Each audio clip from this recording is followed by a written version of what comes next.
నిన్న ఏం జరిగింది? నిన్న రాత్రి 2 ఏళ్లు గడిచిపోయింది, 25 నెలలు దాటిపోయింది.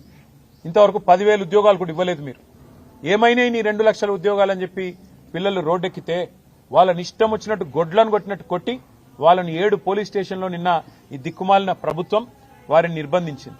ఈ రోజు కూడా ఉదయం నుంచి మళ్లీ అరెస్టుల మీద అరెస్టులు చేస్తా ఉన్నారు. ఎందుకు?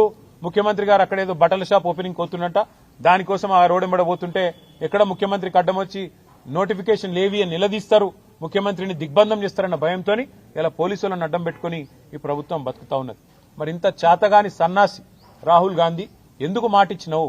2 లక్షల ఉద్యోగాలని చెప్పి ఎందుకు డైలాగులు కొట్టినావు? ఎందుకు పోజులు కొట్టినావు? ఎక్కడ పోయినాయి నీ 2 లక్షల ఉద్యోగాలు? ఇవాళ ప్రజలు అడుగుతున్నారు, మా పిల్లలు అడుగుతున్నారు. దమ్ముంటే సమాధానం చెప్పు. 10,000 ఉద్యోగాలు ఇవ్వకుండా ఇక్కడ భూములు గుంజుకుంటావు, యూనివర్సిటీ దగ్గర ఇస్తానన్న ఉద్యోగాలు ఇయ్యవు.